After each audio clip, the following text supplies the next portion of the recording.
Drama serial meme से मोहब्बत के आने वाली एपिसोड में आप देखेंगे कि रोशी अपने घर वालों के दबाव में आकर और अपने दादा अबू की इस हालत को देखकर इस रिश्ते के लिए तो राजी हो जाती है, लेकिन वो दिल से बिल्कुल भी राजी नहीं होती। रोशी को ऐसा लग रहा होता है कि तलहा उस पर तरस खाकर और हमदर्दी के नाते उसे ये रिश्ता जोड़ा है और उससे शादी करने को तैयार हुआ है। रोशी की सेल्फ रिस्पेक्ट को ये बात बिल्कुल भी गवारा नहीं, लेकिन वो अपने घर वालों और खास तौर पर अपने दादा की वजह से मजबूर होती है। वो चाहकर भी कुछ नहीं बोल सकती और इस शादी के लिए तो बिल्कुल भी इनकार नहीं कर सकती, इसलिए वो चुपचाप ये निकाह होने देती है। लेकिन वो बिल्कुल भी खुश नहीं होती, क्योंकि जिस तरह तलहा ने उसे ठुकराया था वो आज भी ये दुख नहीं भूली। तो दूसरी तरफ आबद साहब और मोहित तो बहुत ज्यादा खुश होते हैं, क्योंकि वो यही चाहते थे ना कि रोशी उनके घर आए तलहा की दुल्हन बनकर। तो यही हो रहा था, लेकिन जहाँ पर तलहा भी काफी हद तक मुतमईन होता है, लेकिन वो ये नहीं चाहता था कि इस तरह ये सब हो। वो रोशी को हासिल तो करना चाहता था, लेकिन इस तरह नहीं। इसलिए जिस तरह रोशी शौक में होती है, इसी तरह तलहा भी होता है और दोनों चुपचाप ये निकाह कर लेते हैं। तो दूसरी तरफ माही भी बहुत ज्यादा खुश होती है, क्योंकि वो ये जानती थी कि रोशी आज तक अपनी जिंदगी में आगे नहीं बढ़ पाई, वो आज भी तलहा से मोहब्बत करती है। तो दूसरी तरफ आप देखेंगे कि सुलेमान साहब बहुत ज्यादा मशहूर होते हैं आबद साहब के। वो आबद साहब के सामने हाथ जोड़ते हैं और उनसे कहते हैं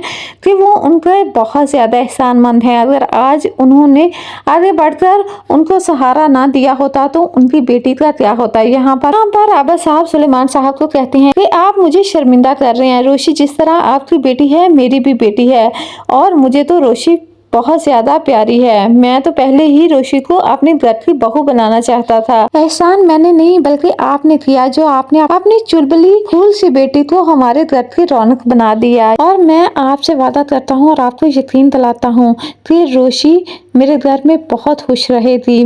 मेरा बेटा तलहा उसका बहुत ख्याल रखेगा और कभी आपको शिकायत का मौका नहीं देगा।